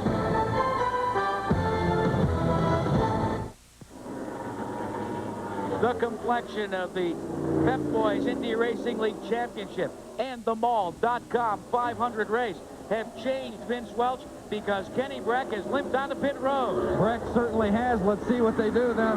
He came over the radio and said that something had broken. They're looking seriously at the right rear area of the tire, but they've obviously not figured it out 100% for sure. The car is still running, however. Now they come over to confer with A.J. Foyt. They turned the car off now, so obviously Kenny Breck is going to be in for a long stop. It's a problem with the right rear. Smoke coming from that right rear. Let's go back and see if we can discern what happened to Kenny Breck. Now, it's the car in front. Kenny Breck got touched by Jacques Lazier, but he was slowing down for another reason, which was a problem with the right rear probably. There you see, you got Kenny Breck got really pretty loose there. That's sideways. And I think that Kenny Breck has a problem with the right rear hub assembly. We talk about that hub assembly, you know, and that's got actually the drive on it, and you got to be careful because we talk about CV joints, we talk about everything.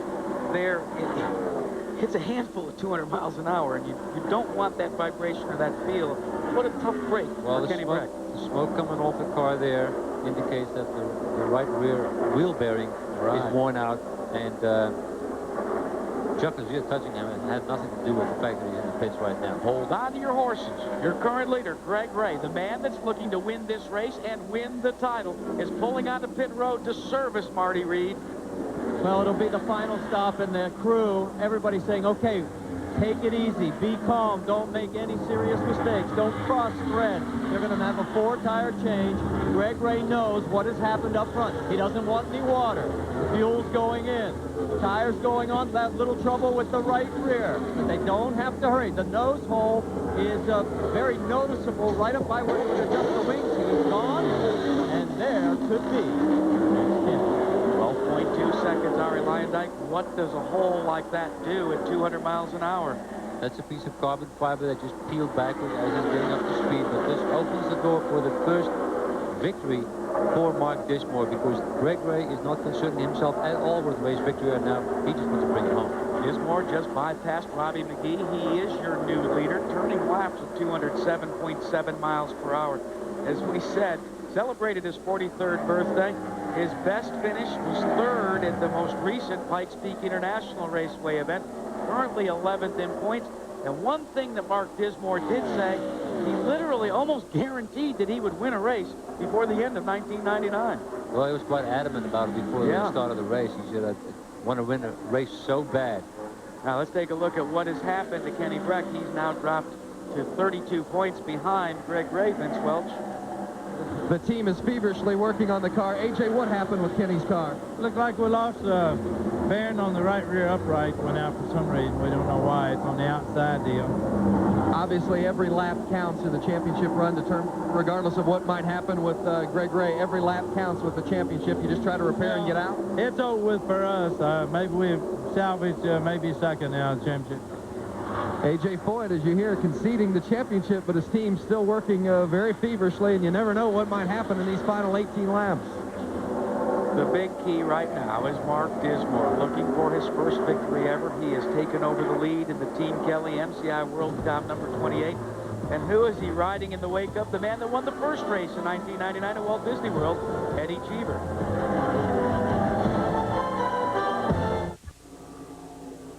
The 6th caution of the afternoon has come out for a crash by this man, Robbie Unser, driving the Petro Mali Team Pelfrey entry. Looked like Unser was maybe on his way to his 2nd consecutive September or October fall race at the Texas Motor Speedway, finishing in 2nd. But Ari Lyondike, it started as just a smoke. We, in fact, were talking about it, and then all of a sudden the engine just exploded. Let's go back and take a look at it. We followed him. He was smoking a little bit. At first, I thought maybe that's the end, the tail end of the crash. But Robbie had already gotten out of the throttle. He noticed the engine was letting go, and he spun out on his own oil. Not a big hit for him. Here you can see a little bit of puff right there. He's out of it. He knows something's wrong. That is Mr. Toad's wild ride when you spin in your own oil. You have no control. There's nothing you can do. You just grit your teeth and hold on, don't you, Ari? You put your head back in the headrest and just kind of relax your body, and you're a passenger. Working down to the final few laps here at the Texas Motor Speedway, and Vince Welch, this could be an incredible day, afternoon, evening. I bet you at this point in time, Mark Dismore wouldn't mind if this thing went on and on and on. Mark Dismore would race for another week if it just meant he could end up in victory lane at the end of the event. I'll tell you what, a terrible break for the Petro Mali team and Robbie Unser. They were hoping for a yellow because they needed to come in and get more fuel, and they felt at that point they were going to have a chance to win the race. The team actually celebrated initially when they saw the yellow come out before they realized it was Robbie Unser. They said Robbie had given no indication that the car was, the motor was struggling before it blew, but obviously you saw the yellow. Now you're looking at Tom Kelly. He's the team owner for Mark Dismore. Already Scott Sharp is out of the race, but Dismore sits on top. Dismore won the pole here a year ago. He was the 2nd fastest qualifier for this race, but he has never won on the Pep Boys Indy Racing League circuit. Oh, how sweet it would be for Dismore and Kelly Racing if he could get it today. Dismore leads Davey Hamilton, Greg Ray, and how about Eddie Cheever in the 4th spot. And then it is John Hollingsworth filling out the front 5. We are 10 laps to go as the Oldsmobile pace car brings the field under caution. But I think Ari Lyondike will be going back to green before they drop the checkered flag on this one. And the way things have been going, even just 2 or 3 laps under green could really get your heartbeat pumping.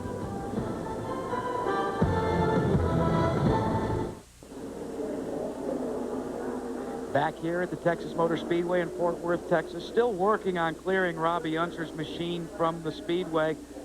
This is a big break for Greg Ray. It all but assures him of the 1999 Pep Boys Indy Racing League Championship.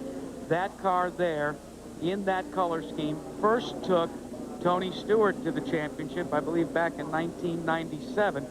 And with the 36-point margin, it all but assures John Menard and Greg Ray. And what a rags to riches story for this Plano, Texas driver, who a year ago was in a privateer entry with Thomas Knapp and came to Texas Motor Speedway, surprised a lot of people, and then filled in for Billy Boat, who was part of A.J. Foyt's team. And then at one point he was a spotter for Billy Boat because he wasn't racing, wasn't able to raise the funds to continue his own team. But A.J. Foyt obviously, or John Menard, obviously saw that this guy knew how to stand on the gas, and he has proven them right. John Menard tells the story as we look at the team, and there's John looking at the scoring monitor, that they had a formal job interview with Greg Ray. It ran 2 hours, and Ray said, I put the hard sell on. I don't think I stopped talking for an hour and 50 minutes. You know, from my way of thinking, maybe Menard didn't have any choice. He could only get him out of the office if he said, you've got the ride. But what a great run for Greg Ray. You know, he talks about a fellow Texas native that overcame a lot of adversity this year and won the Tour de France, and that's Lance Armstrong. Right. And, you know, he and Lance Armstrong are probably two of the new heroes of the Lone Star State. In fact, Greg Ray was recognized by the Dallas papers as the Motorsports Athlete of the Year. Hadn't done that in a number of years. And Lance Armstrong is a hero for many people, and I can really understand why he's one for Greg Ray. Winning the Tour de France this year after battling cancer. But also a heartwarming story unfolding for Mark Dismore. Remember at the top of the show, Mark wanted to say hello to his dad, who was fighting back from prostate cancer. And with 7 laps to go, Mark Dismore may be able to deliver to his father not only a trophy, but a great hello from Victory Lane. You know, Mark's son, Mark Jr., has won captured events in 1999, was 3rd yesterday in Sebring, Florida.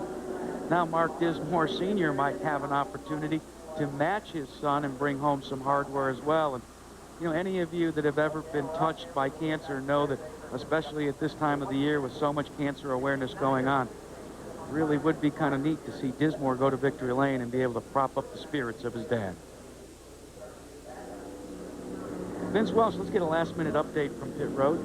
Greg Ray currently running in the 3rd position. John Menard, team owner, told me just a moment ago, we're only worried about the restart. Not only our own restart, but the restart of those in front of us on the racetrack. We want to get through this thing cleanly and take home the championship. So keep an eye on the restart. Greg Ray may be a little conservative here to make sure everything goes according to plan. The man with the hat was John Menard. The man to the right of him, well, that was Thomas Knapp. The man there that's got the black jacket on, he's the mastermind of the engine department. That's Butch Meyer standing by the fuel tank. I don't think he has to worry about fuel right now. And I think that Greg Ray is hoping that we'll get a yellow and green start or restart and then get a restart, because it's obviously still very cold. It's probably colder than it's been all day. You can see that Knapp and Menard are continuing to confer, but what about down in the pit area of our leader, Mark Dismore? What's going on there, gentlemen?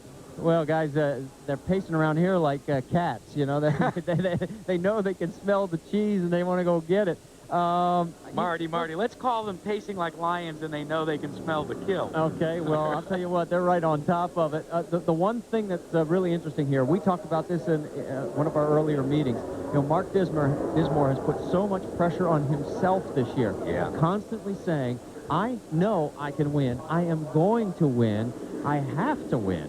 And today, here he is on the verge, and what a way to cap off the year for them. And do you see who was down there on pit road cheering his teammate on? Scott Sharp out of the race. Hasn't gone back to the hauler, hasn't done anything. He wants to be there to be the first to celebrate. Now, remember, Sharp has already won for Team Kelly back in Atlanta on a 1.5 miles.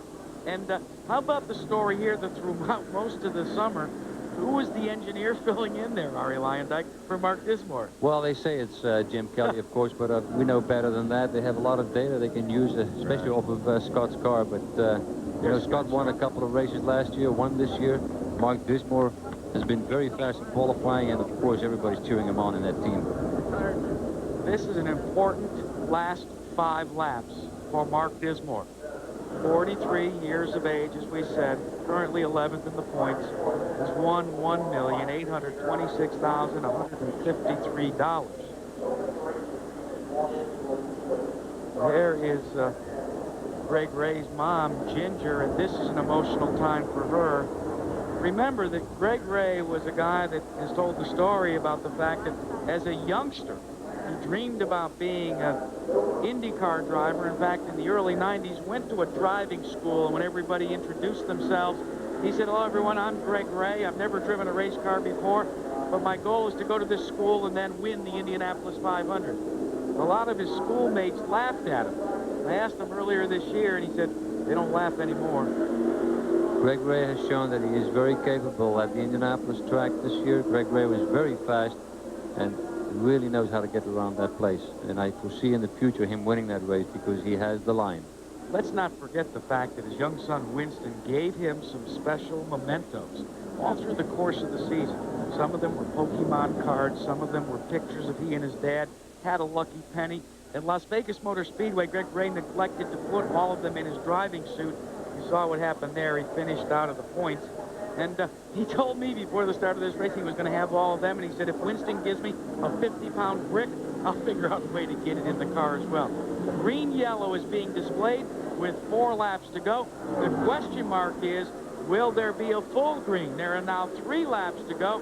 Mark Dismore could be on a 170-mile-an-hour trip to victory lane. We are counting down the laps, looking for his first victory. Trailing him on the rear wing is Davey Hamilton. Hamilton not being shown in the top 10 at this point. Oh, excuse me. Correction. He's 1 lap down, so this is first and second. Greg Ray has dropped to 3rd, followed by Cheever.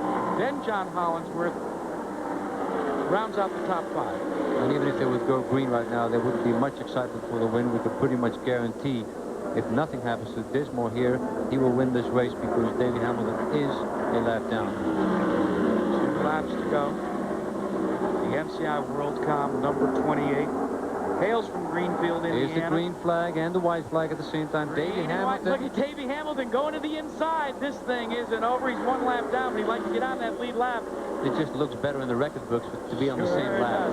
He was 8th in June in the race after setting on the pole. But this evening, or this afternoon, turning into this evening, Mark Dismore, in his 30th career start, will win here at Texas Motor Speedway, victorious in the Ball.com 500. Davey Hamilton will finish 2nd. Greg Ray takes 3rd, and the $1 million Pep Boys Indy Racing League Championship. What a great day for Tom Kelly, Mark Dismore, Jim Furenberg, all of the team that's associated with Team Kelly. This is a big moment. They've got both of their drivers in the victory lane in 1999. It's been a long day, but I'm sure they're not thinking about that now. They're just ecstatic to be in the winner's circle with Mark Dismore, and we know how excited everybody was. Tears of joy in the Greg Ray pit. Remember, back in June, he took his first career pole right here at the Texas Motor Speedway, backed it up with a pole at Dover, and career best until this day was a 3rd place at Pikes Peak International Raceway a couple of races back. A very jubilant Mark Dismore is pulling into victory lane. An equally jubilant Greg Ray will be touted as the 1999 champion a little later. There you take a look at Ray, complete with the hole in the nose cone, but it didn't slow him down. He's going to do a couple of burnouts. Hey, who needs Alex Zanardi when you got Greg Ray doing 360s, huh? He went to the wide part of the racetrack, too. That's right. Discretion is always the better part of valor. He's going to take his own lap. What an emotional moment. Nearby Plano, Texas. And Greg Ray will win the championship, but Marty Reed, it's going to be a pretty jubilant victory lane. Here we go. Well, let's look at these donuts again. That's for that side of the grandstands. And there you see the happiness of Mark Dismore that we were alluding to. Still trying to get him unstrapped. And without question, this is going to be an emotional moment. A big-time victory lane celebration. We'll have both of them for you. We'll talk to the champion. We'll talk to the winner of this race as well. So, Ari Leyendyke, it's been a long day. Some 50,000 fans have hung in with us all afternoon and into the evening. And by my mind's eye, they were treated and made it worthwhile. We've seen a lot of good racing. We've seen great racing here. We see the crew pushing Greg Ray to restart again. He stalled it, but they had to push it uphill against 24-degree banking. It was not easy. Well, those guys can run out of breath, and they've got all the off-season to get it back. But as you saw, it took Mark Dismore a long time to get out of the car. Yeah. I think Mark there, I think Dismore is just kind of sinking. You know, everything is sinking in for him right now. The emotions are high in the car. Do you remember your first IndyCar victory? Yeah, it was a couple weeks ago. No, it was 9 years ago in Indianapolis 500. So They say the first one is one that you'll never forget. Unfortunately for Mark Dismore, he's going to have to learn how to get to victory lane because he took the wrong turn. The victory lane is located behind pit wall. Mark turned in and was blocked, so now the crew's trying to direct him in to the victory lane festivities. What a great win for this young man. Family operates a successful karting business. You may have heard of it, Comet Karts. He was the 1990 Formula Atlantic Pacific champion. And he finally found victory lane. And Marty Reed, see if you can help him, all right? Guys, I don't think he's going to be able to get it to him. We're going to have to come to him because they can't seem to get the car turned around here. Let me see if I can get in here. Tony George giving him congratulations. Mark, come on out of there, Mark. We got to get you on here. They are still trying to push the car around, guys. Mark is taking the wheel off.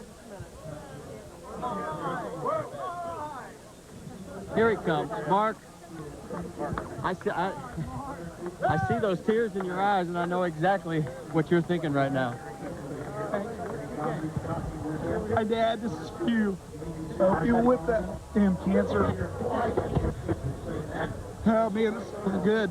Believe it or not, you can't tell by the look, but this is great. Long time coming, and I want to thank MCR Rollcom and Bryant. And I want to thank Goodyear. They gave us an awesome tire here. And I want to thank my crew and Tom Kelly and ADP and Delphi, Futaba, AMD, just everybody that's made this possible for me. And take a minute, compose yourself.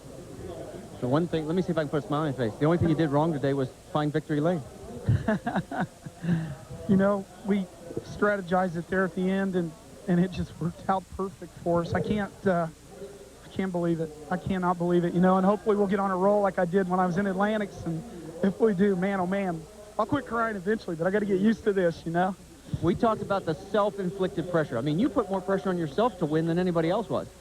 Yeah, I don't need any outside pressure. I've always got plenty of that from within, you know, and in some cases this year it's a bit of, this would probably be the championship for us if I had a little better judgment in a couple of cases, and tonight I tried to use better judgment, and when it's meant to be, I really believe it is meant to be, and tonight it was meant to be, and I'll try to have a little more discretion in the future. There's a big bottle of champagne with your name on it. Go on over there and celebrate. Congratulations. Thank you. When Tony George founded the Pep Boys Indy Racing League, it was to benefit drivers like Mark Dismore. Men with dreams who hoped that maybe they would be able to run someday in the Indianapolis 500. Young Dismore tried it, only to batter, break, and bruise his legs in a terrible crash. And then the IRL came into being, and his spirit and his career was renewed. And now Mark Dismore fulfills his dreams and wins his first Pep Boys Indy Racing League Championship.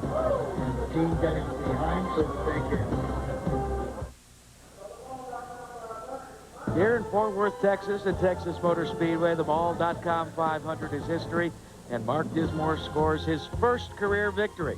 He bested Davey Hamilton, and finishing in third position unofficially, we are showing Greg Ray. Greg Ray should be the guy that wins the 1999 Pep Boys Indy Racing League Championship. As we take a little deeper into the field, hey, you know, good run by Eddie Cheever. 2 laps down, but finishes in the 4th spot. And that Infinity engine program has been growing. Great run by Davey Hamilton, who went the lap down very early in the race, and in fact, finished second the lap down behind Mark Dismore. So that story could have been different as well. Rumors persist that Hamilton will join forces with Al Unser Jr. for a 2-car team next year. Donnie Beechler, after starting, well, he finishes in the 11th spot. Robbie McGee, one of the rookie contenders, in 12th. Doug Dodaro, making his first ever Pep Boys Indy Racing League start. He finishes in the 20th position. Tough break for Sarah Fisher, Ari Leyendijk. Ran well all through practice, in qualifying, first part of the race, and then mechanical woes put her into 25th spot. Didn't get much practice time in for her today. Now let's take a look at the final point standings for 1999. These, of course, are all unofficial, yet to be confirmed. But as we alluded to, Greg Ray will win the title. Kenny Breck did everything possible. He had a fell great run short. going.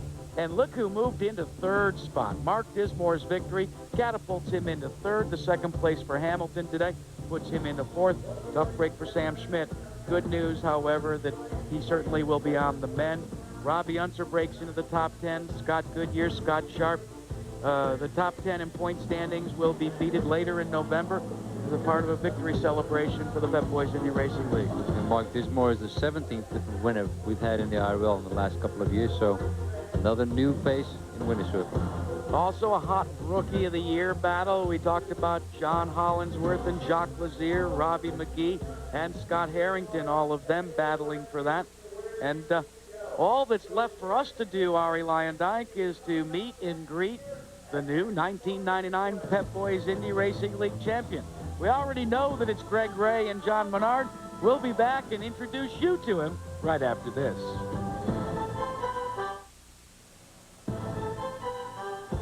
Well, darkness has descended on the Texas Motor Speedway and the Dallas-Fort Worth Metroplex area, but the lights are bright inside the 1.5-mile Superspeedway, where first Mark Dismore has captured his first career victory. We've told you the fact that Greg Ray has captured his first IRL championship. He's having a little bit of problem getting to where he needs to be, but let's also talk about the fact and give some congratulations to Scott Harrington, who unofficially has captured the Sprint PCS Rookie of the Year title. Now, Harrington did it the hard way today, but he finishes in the 6th position. That gave him enough points to win the $50,000. And boy, that's certainteed operation. It's a privateer operation, and they'll be able to use that check. Kenny Breck, he did everything possible. He just came up a little short. Yeah, guys, and he's down here with us, and the look says it all. And you asked me how it's going, and I guess I need to ask you, what happened at the end there? Apparently something gave way in the car? Yeah, we had a wheel bearing that broke, right rear, and we were lucky not to crash, you know, so I got to be happy about that. We had a good car all night. The 84 and the 84 power team did a great job, and everything looked to be in place for us, but, you know, we had a mechanical, and that's it. When you see the results, you will know it was in place, because Ray ends up in 3rd. You would have been the race leader had everything stayed put. You probably could have claimed the championship. Yeah, we could have, but I'm happy for Greg. He's a great driver. He deserved it. They've worked hard all year, and they've been good. You know, we came here in a little bit of a... we were a little bit behind, but still we had a good chance, we thought, and we were right there. But, you know, mechanics will happen, and it's nobody's fault, really. We just got to go on and do the best we can.